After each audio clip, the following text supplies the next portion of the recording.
Amin. Wassalatu wassalamu ala al-mursalin sayyidina Muhammadin wa ala alihi wa sahbihi wa barik wasallim ajma'in. Amma ba'd. Faqala sayyidina Imam Al-Allamah Al-Habib Alawi bin Ahmad bin Habib Hasan bin Habib Abdullah bin Abi Al-Haddad Al-Alawi rahimahullah ta'ala wa nafa'ana bihi wa bi'ulumihi bid-darain amin. Ila aqal Al-Dhikrul Khamisu Qawlu Sahib Al-Radid Nafa'allahu bihi amin. Allahumma salli ala Muhammad Allahumma salli alaihi wa sallim. Salatan Qala fi syarah Fadalailu fadilati salam wassalam ala Rasulillah sallallahu alaihi wasallam Minal kitab wa sunnah Ashharu min antudkar Wa yakfika fi fadliha Anna salata wa khutbata al-jum'ah Wa nahwaha la tasihu biduniha Walakinna numihu ila tarafin min dhalika Tabarukan bidikrihi sallallahu alaihi wasallam Qala Allah tabaraka wa ta'ala Inna Allah wa malaikatahu yusalluna ala nabi Ya ayyuhalladzina amanu sallu alaihi wa sallimu taslima. Zikir yang kelima, perkataan Sahibul Radid Al-Habib Abdullah Al-Haddad, yaitu adalah Allahumma salli ala Muhammad Allahumma salli alaihi wa sallim. Ya Allah, bersalawatlah kepada Nabi Muhammad dan salat, dan ya Allah bersalawatlah kepadanya serta salam 3 kali. Qala fi syarah, dikatakan dalam kitab Asy-Syarah, dalil-dalil bukti-bukti tentang keutamaan bersalawat dan salam kepada Rasulullah sallallahu alaihi wasallam, baik dari kitab Al-Quran maupun dari hadis-hadis, itu sudah sangatlah masyhur tentang dalil-dalil tersebut, sudah sangat tersebar dalil-dalil tersebut, dan cukuplah untukmu tentang keutamaan bersalawat dan salam kepada Rasulullah SAW. Cukuplah disebutkan keutamaannya itu adalah sholat saja itu tidak sah ketika tidak mengucapkan sholawat kepada Nabi Muhammad SAW. Jadi ketika seorang sholat, mau sholat fardu atau sholat sunnah, maka di antara rukun fardu, di antara rukun sholat yaitu membaca sholawat kepada Nabi Muhammad Sallallahu Alaihi Wasallam. Itu fardu, wajib, yaitu letaknya ketika berada di dalam tahiyat akhir, setelah asyhadu an la ilaha illallah wa asyhadu anna Muhammadar Rasulullah, kemudian bersalawat Allahumma shalli ala sayyidina Muhammad wa ala ali sayyidina Muhammad. Kalau tidak baca itu, maka tidak sah sholatnya. Tidak sah sholatnya.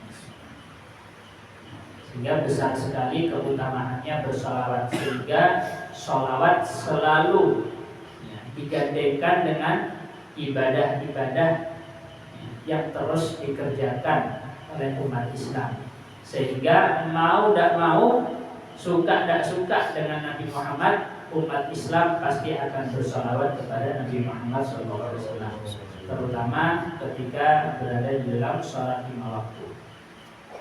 Bukan hanya sholat saja, ketika khutbah Jumat pun, ketika khutbah sang khatib, di antara rukun khutbah itu khatib wajib mengucapkan sholawat kepada Nabi Muhammad SAW. Tanpa dia mengucapkan sholawat, walaupun khutbahnya 2,5 jam, satu masjid tidak sah di matanya, diulang lagi dari awal. Walaupun sepanjang apapun khutbahnya, tapi sholawatnya lupa, maka diulang lagi dari awal.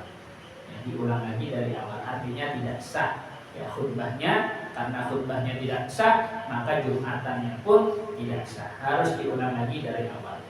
Itu betapa besarnya kemuliaan sholawat sehingga disandingkan dengan momen-momen ritual ibadah yang sangat besar, yaitu sholat, apalagi sholat Jumat.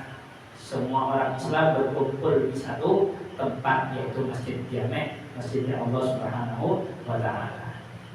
Sehingga mau tidak mau, suka tidak suka, seseorang akan bersolawat kepada Nabi Muhammad SAW. Dan keutamaannya sangat banyak sekali. Cukup untuk disebutkan, kata beliau pengarang ini, sebagai bentuk tabarruk yang mengambil berkah. Kita sebutkan dalil-dalilnya, karena kalau disebutkan semua akan banyak di situ keutamaan bersolawat kepada Nabi Muhammad. Dalam ayat Al-Quran, Allah Subhanahu wa Ta'ala berfirman, Innallaha wa malaikatahu yusalluna 'alan nabi. Sesungguhnya Allah dan para malaikatnya, mereka semua yusalluna 'alan nabi. Artinya yusallun, terus menerus bersolawat sampai sekarang. Yusallun, terus menerus bersolawat kepada Nabi Muhammad Sallallahu Alaihi Wasallam. Allah bersolawat, para malaikat pun bersolawat kepada Nabi. Kemudian Allah Subhanahu Wa Taala ketika memberitahu kepada umat manusia, Allah saja bersolawat kepada Nabi, para malaikat pun bersolawat kepada Nabi. Setelah mengumumkan hal yang demikian, maka Allah memerintahkan, ya ayyuhalladzina amanu, wahai orang-orang beriman, shallu alaihi wasallimu taslima. Kalian juga bersolawatlah kepada Nabi Muhammad sallallahu alaihi wasallam. Allah saja bersolawat berikut para malaikatnya. Maka Allah memerintahkan umat-umat orang-orang beriman ini juga ikut serta di dalam bersolawat kepada Nabi Muhammad Sallallahu Alaihi Wasallam. Sehingga sholawat ini termasuk ibadah yang memiliki garansi pasti diterima oleh Allah Subhanahu wa Ta'ala, baik dalam keadaan apapun. Tidak harus bersuci, tidak harus dalam keadaan punya wudhu, tidak harus dalam keadaan memakai pakaian yang suci, memakai pakaian kerja pun boleh bersalawat kepada Nabi Muhammad SAW, dan pasti diterima, pasti diterima, khusyuk ataupun tidak khusyuk, mau dengan suara yang keras ataupun suara yang pelan, pasti akan diterima oleh Allah Subhanahu Wa Taala. Dapat garansi diterima, pasti diterima. Sedangkan amal-amal yang lain belum tentu diterima oleh Allah Subhanahu Wa Taala. Banyak seleksinya di situ.